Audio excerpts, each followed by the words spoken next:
So, as someone who's had multiple viral sounds on TikTok, I mean, and it's just, it's just crazy how many people have used your sounds, have, even we just last week, Kylie Jenner used your sound. I mean, which is just, I think she's number 5 on the most followed people on Instagram. Like, it's just Yeah. insane, insane. And so, but the thing is, you've been able to replicate this viral success over and over and over again. So, and that's not even with your content. That's other people using your content. Yes. So, Yeah. do you think there is an anatomy of a viral sound? Yes.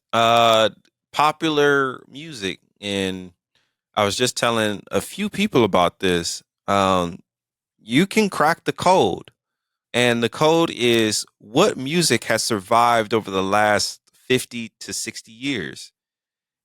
Then we end up somehow or another. Michael Jackson ends up in the conversation. Somehow or another, Prince ends up in the conversation. Uh, Somehow or another, Celine Dion ends up in the conversation. These iconic artists that have shaped our ears, and these big bands and stuff, they all had one thing in common, which was a solid groove, solid chord progression, and a melody and a bass line.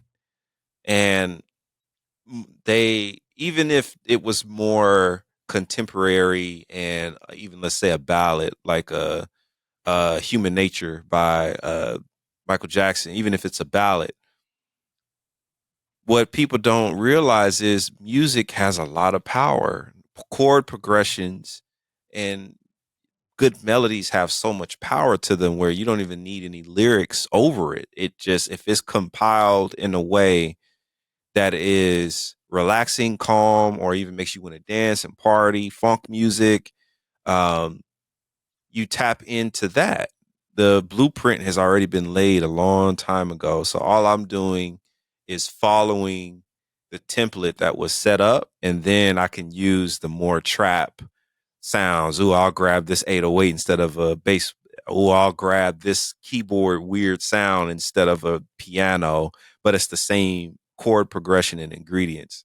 So I'm literally just following the footsteps of all the great artists that were, so popular before us. So, you have tried to use the elements that you have learned over and over again to create viral songs. Yes, for sure. Are you aiming to make viral sounds when you are making like chill vibes? I would be lying if I said no now, for sure.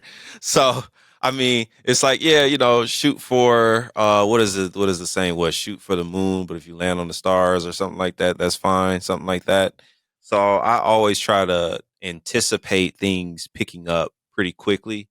And then there's some times where I just make something for myself where it's like, all right, I give so much free value. It's like, all right, let's make something more selfish. And ironically, the selfish content ends up going viral sometimes. And I'm like, all right, man, like we gotta, let's try to figure this out where I'm not trying to troll people in a negative connotation of like, hey, I'm just using you guys. But I am trolling because I'm more so trolling because my community loves the music that I love. And there's this dialogue. So it's like, I know if I throw uh, a popular song in front of you and I put my spin on it, we're having a conversation. It's like, remember this song? Remember how it made you feel? And my barber back home, her name is Michelle. Shout out to her. Um, her barber shop is called, one of the key words in her shop is called nostalgic. And so she always played hits, like just retro hits all the time. And she was just like, why do I need to wait for a 90s party or a 80s theme this to put on, these iconic songs, MC Hammer or something like that? Like, I don't need an event. I just listen to it all the time. And it gets you happier, or you feel like, I don't know, you just feel more like velvety and, melancholy sometimes. So when you plug that in where we have so much color, commercialized, saturated trap music, and I'm here for trap as well. Like Right.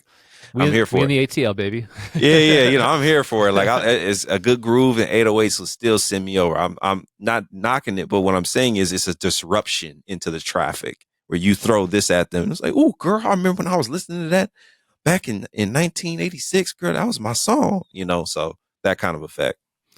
Yeah, and I think the perfect example of this is your recent remix of Michael Jackson's "Wanna Be Starting Something." I mean, and it was great because I went through the Instagram comments, and yeah, people were doing that. They were like, "Oh, this brings me back. This is a fresh spin on this. This is," and it's kind of not only are people commenting on the remix itself, but they're commenting on the feelings and, oh, how great Michael is. Now there are some people who were like, "Ah, oh, Michael's this and that," and there's always going to be some of that, but yeah, it's fascinating how you just tapped into that by using the remix as a way to um engage the culture in a sense, right? Like, I mean, that's what you did.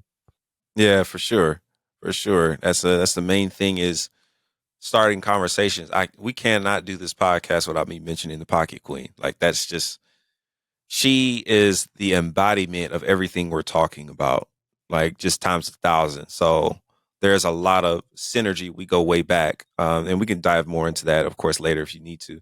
But we just have a lot of synergy, creatively and musically. And what I've seen her do over the last 15 years online is insane. And I've saw a pattern, and so she figured it out. And so now we're in our kind of similar lane, but very different lanes simultaneously. And I'm basically applying a lot of what she figured out now in today's TikTok and Instagram. Yeah, so it's I think you are using a lot of the same content techniques that she's doing, but the music is different. But the mechanical content ideas, like, Yes. are very similar, 100%. Yes.